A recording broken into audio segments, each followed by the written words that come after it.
This is 9 News. Hello, and thanks for joining us for 9 News at noon. I'm Taronda Thomas here with Kyle Dyer. We appreciate you spending your time with us. It's nice out there right now, isn't it? A little cool this morning. Again, look at that great shot. Gorgeous. In some spots, it was pretty foggy, but you know what? Put on an extra hoodie, go out because it was International Walk to School Day.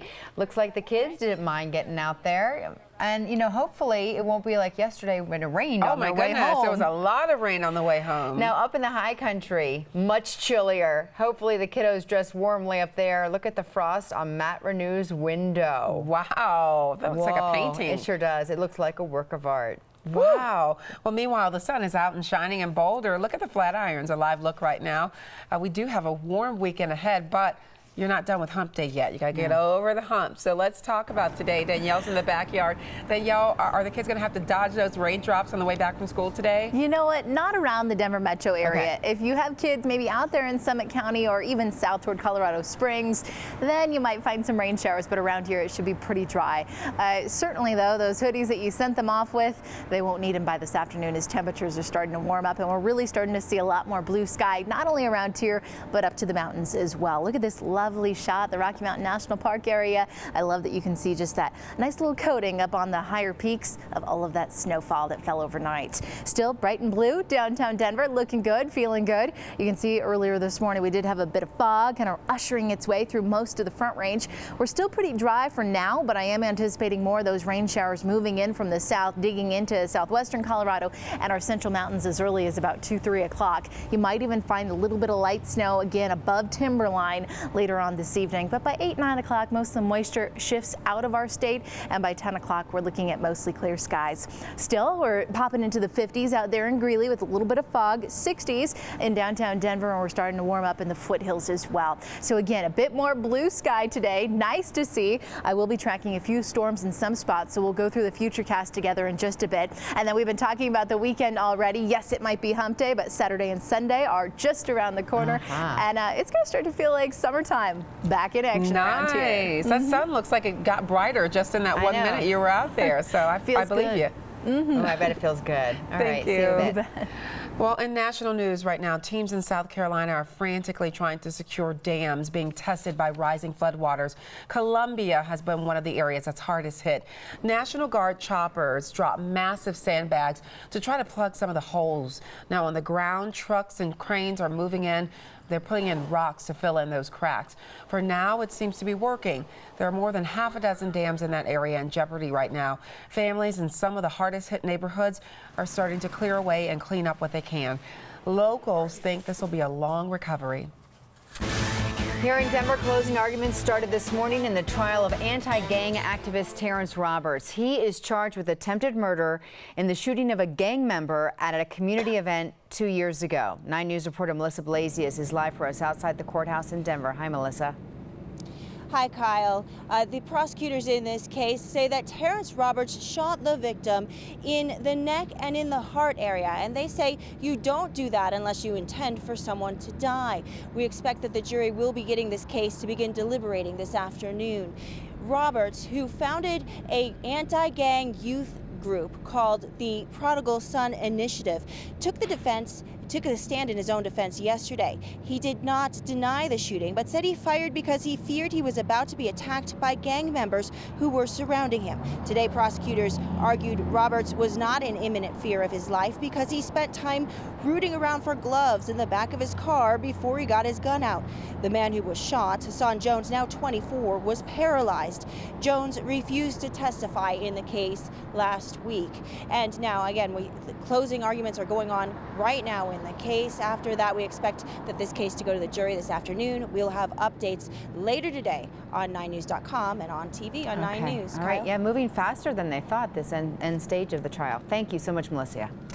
The man accused of impersonating a police officer and trying to sexually assault a woman will be in court today. 32-year-old Morris Fate was arrested yesterday morning. Police say the attack happened at East 14th Avenue and Yosemite Street in Denver. The woman was not injured. Presidential candidates are in the first primary states for events today. Voters from both parties are able to hear from the candidates firsthand. Now, Donald Trump's lead on the Republican side has gone down some, but he's still in the lead in saying, "I'm not going anywhere." In the latest CNN poll of certain battleground states, Trump is followed by Ben Carson and then Marco Rubio, who comes in third in both Ohio and Pennsylvania. On the Democratic side, Hillary Clinton is leading her main contender, Bernie Sanders, but he is gaining in the polls. Asking gun shops to consider not selling a gun. It seems like a big request, but some gun shops are agreeing to it. It's because they're participating in the Colorado Gun Shop Project. The pilot program has been playing out in rural Colorado towns since last summer. Colorado's Department of Public Health is behind the effort, partnering with nonprofits. The program reaches out to gun shop owners in rural communities. Now, statistics show incidents of suicide by firearm are much higher in rural towns. Gun shops that participate in the program voluntarily agree to display suicide prevention information. They're also asked to consider not selling a gun to someone exhibiting warning signs of being suicidal. Some shops and dealers were right away on board and wanted to participate. Some were hesitant. You know, the fear of, well, is this a gun control thing rather than a safety thing? Dozens of gun shops are now part of this program. 9 News has done an in-depth look into this effort, and we have a full story to show you tonight on 9 News at 4 p.m. and 9 p.m. So I went to Craig and really looked at this and talked to some of the people there, and it's a really big program, especially for these rural communities where they're trying to reduce those numbers. But like as he said, there's some resistance because it is anti-gun or is it the health or, you know. Yeah, anytime you say guns, you're talking about the Second Amendment to a lot of people who are concerned about that. So we have those voices from gun advocates and people in the gun community and what they think. And I have to say, they are supporting this program. So they think it's a good thing. Okay. All right, Toronto, that's 4 o'clock today. You know, as the saying goes, a smile is worth 1,000 words. And I'll show you a picture that captures that in just a second. Yesterday, 7-week-old Hannah McCullough needed more surgery following an infection. This is the baby girl who survived being separated from her conjoined twin sister in August over at Children's Hospital, Colorado.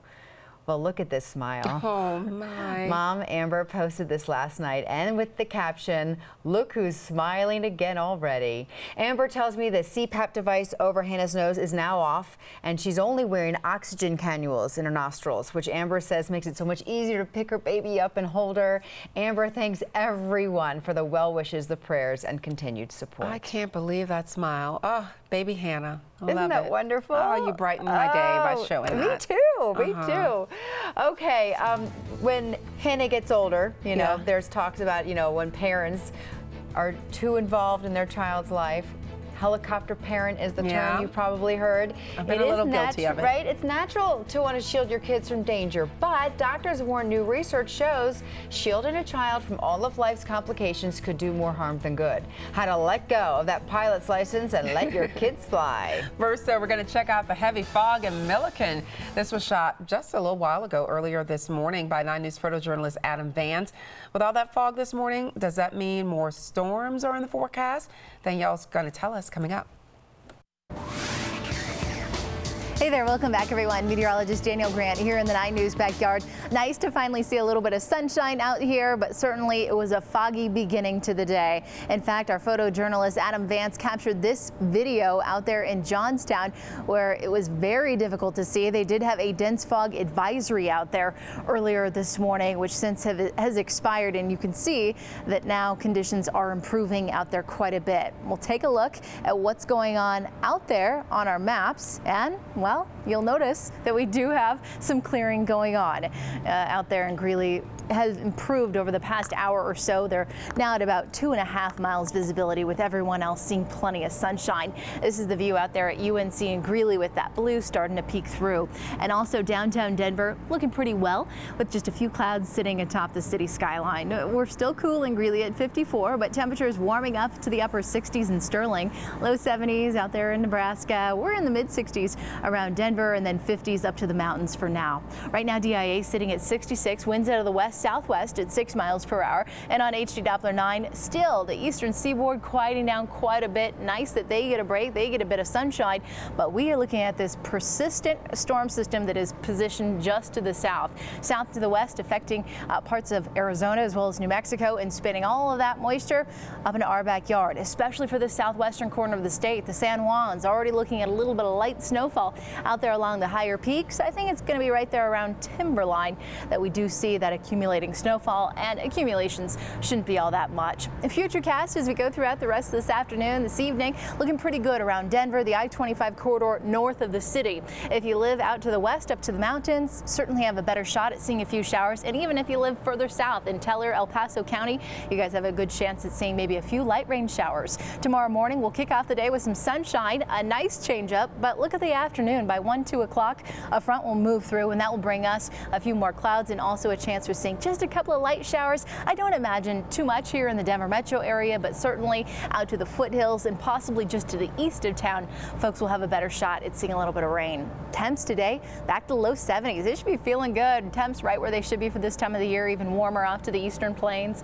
58 in Frisco with mid 70s in Grand Junction. Tonight will cool off about 51. We'll look for those clouds kind of moving out, and then for tomorrow morning, a bright start, but the clouds build back in the afternoon. From there on out, nothing but sunny skies, and look at that weekend. Summer is making a comeback. We'll be right back too. It takes one person 1 hour out of their day that they may not think that is important. You know, they could be busy doing any number of things. We could be caught in traffic, etc. But instead, they donated 1 hour of their life to donate blood, and that blood ended up saving my life. And I'm here today to pass on that message. 3 years ago, Dan Richmond was in a bad car accident when he needed blood to save his life. His wife was pregnant, and he says before that accident, he had no idea how important giving blood could be. Dan says he can't thank his wife enough and the people who saved his life. It's really important to him now. So you've got a chance to make a difference in the life of a person like Dan. Donate blood at the Drive for Life next Tuesday at Sports Authority Field. It takes an hour or less in a lot of cases to make that life-saving donation. And once you're done, we'll reward you with a tour of Sports Authority Field and a chance to meet the Broncos. Bonfils Blood Center usually gets thousands of people. They always welcome more. But you know what? It's a huge scene, but they move everybody so orderly. There's so many people on hand to get you through because they realize you're on your way to work or on your lunch break. And everyone's smiling. Yeah, it's a really good time, definitely. All right, so we were talking about this earlier. Are you a helicopter parent? Here's the definition, okay? Those who are overly involved in their lives of their kids, hovering over them to resolve their conflicts, solve their problems, and make their decisions. Psychologists say this parenting style can really have a negative impact on a child's well-being. I think if we're always solving their problems, they will go off in the world, and the first problem they're faced with will seem like a catastrophe. The cure, experts say, try to let go. It's going to be hard at first, but pediatrician Peter Schulman says kids really have to learn how to make decisions. Parents want their kids to go to the right preschool, to get into the right private school, to get into the right private upper school, to go to the right college. It doesn't matter. Their children will grow up and succeed and do what they are destined to do. Giving up that pilot's license, you could call it, might actually make parents feel better as well. Okay, you know, teaching kids how to deal with their own problems, that's good. That is very important. There comes a point, though, where sometimes I think you feel like you have to step in, maybe guide a little bit, but not taking care of everything for them. Let them stub their toe every now and then, and my rule is they'll only do it once. There you go. Well, one thing you might want to be a helicopter parent about and actually want to do is monitoring your kids' screen time. Oh, you have to. You know, we've been told for years that toddlers under 2 should have no screen time and only 2 hours a day for kids who are older than that. But the American Academy of Pediatrics has revised its screen time guidelines. New guidelines do away with specific numbers. They're a reflection of the times because 36% of toddlers actually use smartphones regularly before they turn 1 year old. Times have changed, and the AAP guidelines reflect that. You can't keep your kids away from screens even if you want to. Now, the new guidelines also tell parents to carefully curate content and even play video games with your kids. Despite the revisions, the Academy still recommends enjoying good old-fashioned playtime and maybe just coming up with your own guidelines, too, for setting limits on how much screen time is necessary. Yeah. But they learn early. I'll never forget my baby, the first time I saw her sit on my bed with an iPad and do this. She knew to swipe to open it. She wasn't even one. She wasn't 1 year old yet. They know. That's amazing. So, you know, they have to be in front of screens for school, too. They do, with all the apps and stuff to help them with extra credit and tutoring. Okay, well, ancient tools dating back 13,000 years discovered in a boulder yard. Yeah. We'll show them to you. This is pretty cool. Landscapers digging in a Boulder backyard in 2008 hit a sack full of tools that would launch years of analysis by anthropologists at CU Boulder. Well, the university now says these tools were dug out of a backyard near Chautauqua Park. Experts believe they are 13,000 years old. That's wild. I would just think they were rocks. I'd have no idea. The tools will go on display at the CU Museum of Natural History for the first time on October 10th in an exhibit called Unearth: Ancient Life in the Boulder Valley. The 80 stone tools are all from the Ice Age. 9 News reporter Ryan Harrow will tell us more about the tools today on 9 News at 5. That's fascinating. You just wonder, what did they use them for? And wow. I love it. I love it. 13,000 years old. In your backyard. Oh, man. So it is time for the seasonal real estate slowdown. The latest numbers in Denver definitely reflect that. Month over month, the number of homes sold in September were down 8%, and the median price was down about 2%. When you compare those numbers to last year, they're still pretty strong. But some realtors are noticing a little softening in the market, especially in some of the upper price ranges. Lower priced homes still moving fast, but not at the breakneck pace that we've seen over the past 6 months. Okay, slowing down just a bit. Well, new cars and trucks on dealership lots have a lot of new safety features, but not all car owners know how to use all that technology. Too many buttons to push. Lots of people are just turning them off.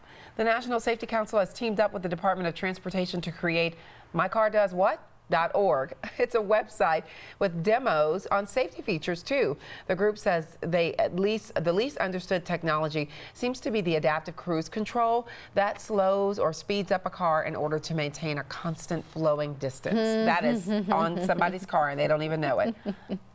I'm one of those people. I don't know how to turn things off. I don't know what everything is, though. I bet your daughters do. The kids know electronics so well. I just have my tunes. That's all I need. I know how to find my channels. Yeah. You're good. All right. Flying, never really comfortable. It's really hard for a lot of us. It's even worse, though, when people put those seats back. Okay, now if Airbus had their way, it's going to get even more crowded. How is that even possible?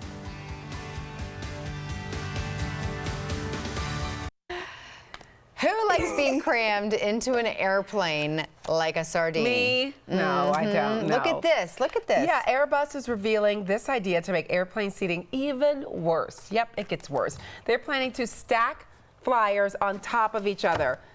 Same thing cities do when they run out of space, like a double-decker bus. Well, they file for this patent design. The layout features a raised mezzanine for extra seating in the cabin. And that means you could have somebody's derriere just right there in your face, like, hello. Airbus says some of the seats will recline to a full lying position over your head. And they also have honeycomb seating, which would have passengers facing each other. Like a train. We've talked about that idea before, but awkward. There's not. How do you even get up on the top? Boost. I don't know. Yeah. And what do they grab when they're boosting you? I don't know. That just is all bad. Is there going to be like a drop-down ladder? That's never going to become reality, do you think? Maybe, you know what? I would vote for it if I could just put my kids up there. That's a good idea. See ya. Run around and I'll be down there calm. No kidding. And then when they spill their orange juice on you below. On my head. Yeah. There we go. I earned it. Yeah. All right. Enjoy the day, everybody. It is nice out there. We'll see you back here tomorrow.